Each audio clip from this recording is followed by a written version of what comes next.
എല്ലാവർക്കും നമ്മുടെ പുതിയൊരു വീഡിയോയിലേക്ക് സ്വാഗതം. ഇന്നത്തെ വീഡിയോയിൽ പറയാൻ വേണ്ടിയിട്ട് പോകുന്നത് Canadian prime minister Justin Trudeau resign ചെയ്തു.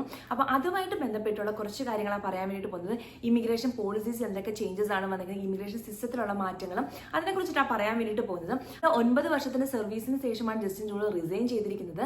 പക്ഷേ റിസൈൻ ചെയ്ത് കഴിഞ്ഞാലും മാർച്ച് 2025 വരെ, അതായത് പുതിയൊരാൾ വരുന്നിടം വരെ പുള്ളി കണ്ടിന്യൂ ചെയ്യും എന്നാണ് പറഞ്ഞിരിക്കുന്നത്. അപ്പോൾ ഇനി അടുത്ത ഒരു ഇതെന്ന് പറഞ്ഞു കഴിഞ്ഞാൽ ഈ ഒരു പാർട്ടിക്ക് അടുത്ത പുതിയൊരു ലീഡറിനെ കണ്ടുപിടിക്കുക എന്ന ഉള്ളൊരു ടാസ്ക് ആണുള്ളത്. പക്ഷേ ഇതിനിടയിലും ഇവർ കുറച്ച് കാര്യങ്ങൾ ഇമിഗ്രേഷനുമായി ബന്ധപ്പെട്ട ചേഞ്ചസിനെ കുറിച്ചിട്ട് പറഞ്ഞിട്ടുണ്ട്. അപ്പോൾ അതെന്തൊക്കെയാണെന്ന് നമുക്ക് നോക്കാം. റിസൈനുമായിട്ട് ബന്ധപ്പെട്ട് പറയുന്നത് പറഞ്ഞാൽ 2025 ഒക്ടോബർ 20 മുമ്പ് അടുത്ത ഇലക്ഷൻ നടന്നിട്ട് പുതിയൊരു ലീഡറിനെ ഇവർ കൊണ്ടുവരും എന്നുള്ള രീതിയിലാണ് ഇതുമായിട്ട് ബന്ധപ്പെട്ട ആൾക്കാർ പറയുന്നത്. ഇത് വന്നിരിക്കുന്ന ഒരു കീ പ്രപ്പോസൽസ് എന്നൊക്കെ പറഞ്ഞു കഴിഞ്ഞാൽ ഫസ്റ്റിലെന്ന് പറഞ്ഞു കഴിഞ്ഞാൽ LMI പോയിന്റ്സ് എടുത്ത് മാറ്റുക. അതായത് ജോബ് ഓഫർ കിട്ടിക്കഴിഞ്ഞാലും നമുക്ക് എക്സ്പ്രസ് എൻട്രിയിൽ നമുക്ക് പോയിന്റ്സ് ആഡ് ചെയ്യാൻ, പോയിന്റ്സ് ആഡ് ചെയ്യുന്ന സമയത്ത് നമുക്ക് CRS സ്കോർ ഹൈ ആകും. പക്ഷേ ഇപ്പോൾ എന്ന് പറഞ്ഞു കഴിഞ്ഞാൽ അത് എടുത്ത് മാറ്റും എന്നത് 2025 സ്പ്രിങ്ങോട് കൂടി ഇതൊരെണ്ണം നിലവിൽ വരും എന്നാണ് അവർ പറയുന്നത്. രണ്ടാമത്തെ കാര്യം എന്ന് പറഞ്ഞു കഴിഞ്ഞാൽ എങ്ങനെയാണ് ഓരോ വർഷവും ഏതൊക്കെ കാറ്റഗറിയുടെ അണ്ടറിലാണ് എത്രയൊക്കെ ആൾക്കാരാണ് വരുന്നതും എന്തൊക്കെ ക്വാളിഫിക്കേഷൻസ്, അതായത് എന്തൊക്കെ കാര്യങ്ങൾ വെച്ചിട്ടാണ് വരുന്നത് എന്നുള്ള കാര്യത്തിൽ ഒരു കീ അനാലിസിസ് നടത്തും. അതിനുശേഷം അതിൻ്റെ അകത്ത് എന്തെങ്കിലുമൊക്കെ മാറ്റങ്ങൾ വരുത്തണമെങ്കിൽ ചെയ്യും. അതായത് ചില കാറ്റഗറീസും ഇപ്പോൾ ഫോർ എക്സാമ്പിൾ ഫാമിലി കാറ്റഗറി ഒക്കെ ആണെങ്കിൽ അതിന്റെ നമ്പർ കൂടുതലാണെങ്കിൽ അത് കുറയ്ക്കാൻ ചാൻസ് ഉണ്ട്. ഇപ്പോൾ സ്റ്റുഡന്റ് കാറ്റഗറി ആണെങ്കിൽ അത് കൂടുവാണെങ്കിൽ അത് കുറയ്ക്കാൻ ചാൻസ് ഉണ്ട്. അപ്പോൾ അങ്ങനെയുള്ള ഒരു ഓവറോൾ ഒരു ചേഞ്ചസ് പ്രതീക്ഷിക്കാം എന്നാണ് പറയണത് ഇവര്. മൂന്നാമത്തെ കാര്യം എല്ലാവരും പ്രതീക്ഷിക്കുന്നതെന്ന് പറഞ്ഞു കഴിഞ്ഞാൽ ഇപ്പം ഓൾറെഡി നിങ്ങൾക്കറിയാം, ഇപ്പൊ ഈ 2024 ഭയങ്കരമായിട്ടുള്ള ചേഞ്ചസ് ആണ് വന്നിരിക്കുന്നത്. ഇപ്പൊ സ്റ്റുഡന്റ് വിസയുടെ കാര്യങ്ങളിൽ ഒരുപാട് കാര്യങ്ങൾ എടുത്തു മാറ്റി, STS കാറ്റഗറി എടുത്തു മാറ്റും, ഫ്ലാഗ് പോളിംഗ് എടുത്തു മാറ്റും, അങ്ങനെയുള്ള ഒരുപാട് ചേഞ്ചസ് വന്നിട്ടുണ്ട്. അപ്പൊ ഇത് പറയുന്നത് പറഞ്ഞു കഴിഞ്ഞാൽ ഇപ്പൊ പുതിയ പാർട്ടി വന്നു കഴിഞ്ഞാൽ ഇപ്പം സ്റ്റുഡന്റ് വിസയ്ക്ക് ഫേവർ, അതായത് ഇമിഗ്രേഷന് ഫേവർ ആയിട്ട് ചിലപ്പോൾ ചെയ്യാം, അല്ലെങ്കിൽ ചിലപ്പോൾ ഇമിഗ്രേഷനുമായിട്ട് ബന്ധപ്പെട്ടുള്ള ഒരുപാട് റൂൾസ് ഇപ്പൊ ചിലപ്പോൾ ഇംപ്ലിമെന്റ് ചെയ്ത റൂൾസിനും ചിലപ്പോൾ മാറ്റങ്ങൾ വരുത്തിയേക്കാം, അല്ലെങ്കിൽ ഇതിന്റെ കൂടെ കുറച്ചും കൂടി കാര്യങ്ങൾ ആഡ് ചെയ്യേക്കാം. അങ്ങനെയുള്ള ഒരുപാട് കാര്യങ്ങൾ പ്രതീക്ഷിക്കാം, അതായത് ചേഞ്ചസ് പ്രതീക്ഷിക്കാം എന്നാണ് പറയുന്നത്. അതിപ്പോ പോസിറ്റീവ് ആണോ നെഗറ്റീവ് ആണോ എന്നറിയില്ല, പക്ഷെ ചേഞ്ചസ് സ്റ്റിൽ നമുക്ക് പ്രതീക്ഷിക്കാം എന്നാണ് ഇവർ പറയുന്നത്. പിന്നുള്ളൊരു കാര്യം എന്ന് പറഞ്ഞു കഴിഞ്ഞാൽ ഇപ്പം parents, grand parents sponsorship visa freeze ചെയ്തിരിക്കുകയാണ്. അതായത് നമുക്ക് നമ്മുടെ പേരൻസിനെയും ഗ്രാൻഡ് പേരൻസിനെയും ഒക്കെ സ്പോൺസർ ചെയ്യാമായിരുന്നു. അപ്പൊ അതിന് നമുക്ക് നോർമൽ വിസ പ്രോസസ്സും അതിൽ വിസ സബ്മിറ്റ് ചെയ്യാം. പക്ഷെ ഇത് കഴിഞ്ഞാൽ ഒരുപാട് ബാക്ക്ലോഗ്സ് കാരണം ഇപ്പൊ ഈ ഒരു സ്ട്രീം, അതായത് പേരൻസ്, ഗ്രാൻഡ് പേരൻസ് സ്പോൺസർഷിപ്പ് വിസയുടെ ഈ ഒരു കാറ്റഗറി ഇപ്പൊ ഫ്രീസ് ചെയ്തിരിക്കുകയാണ്.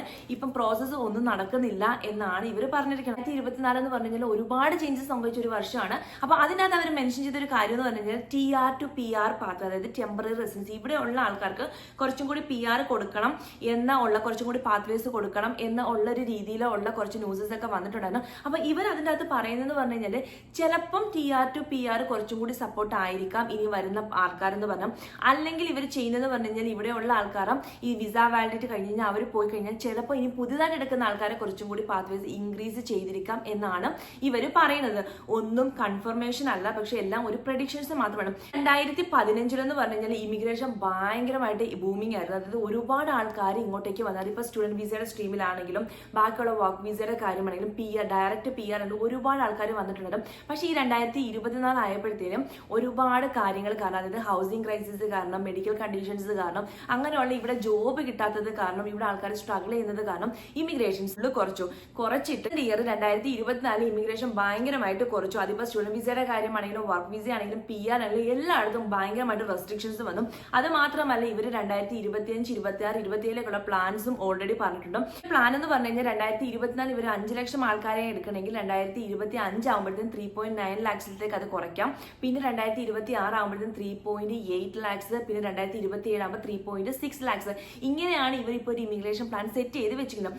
പക്ഷേ ഇതിന് ചിലപ്പോൾ മാറ്റങ്ങൾ വന്നിരിക്കാം. ഇനി പുതിയ പാർട്ടി വരുന്ന സമയത്ത് ഒന്നുകിൽ ഈ ഉള്ള ഇമിഗ്രേഷൻ റൂൾസിൽ കുറച്ച് അഴിച്ചുപണികൾ മാറ്റം വരുത്തിരിക്കാം, അല്ലെങ്കിൽ ഇവർ പുതുതായിട്ട് കുറച്ച് റൂൾസ് ഇംപ്ലിമെന്റ് ചെയ്യും, അല്ലെങ്കിൽ കുറച്ചുകൂടി ഇമിഗ്രേഷൻ കൂട്ടും കുറയ്ക്കും. അങ്ങനെയുള്ള ഒരുപാട് കാര്യങ്ങളുണ്ട്. അത് നമുക്ക് പ്രെഡിക്റ്റ് ചെയ്യാൻ വേണ്ടിയിട്ട് പറ്റില്ല. കാരണം ഓൾറെഡി ഇതിന്റെ ഓപ്പോസിഷൻ നിൽക്കുന്ന പാർട്ടിക്കും ഈ ഇമിഗ്രേഷനുമായിട്ട് ബന്ധപ്പെട്ടുള്ള ഒരുപാട് നെഗറ്റീവ് അഭിപ്രായമാണ് ഈ നിലവിൽ ഉള്ള പാർട്ടി എടുത്തുള്ളത്. അതായത് ഇമിഗ്രേഷൻ പ്രോപ്പറായിട്ടല്ല നടക്കുന്ന, റൂൾസ് നല്ലവണ്ണം അല്ല ഇംപ്ലിമെന്റ് ചെയ്യുന്നത്, ആൾക്കാർ ഇവിടെ സ്ട്രഗിൾ ചെയ്യുന്നുണ്ട്, നല്ല ജോലി കിട്ടുന്നില്ല എന്നൊക്കെ പറഞ്ഞിട്ട് ഒരുപാട് ഓപ്പോസിഷൻ ഉണ്ട്. അപ്പൊ അതിന്റെ ഒരു പോംവഴിയായിട്ട് ഇനി പുതിയ റൂൾസ് ചിലപ്പോൾ ഇംപ്ലിമെന്റ് ചെയ്തിരിക്കാം.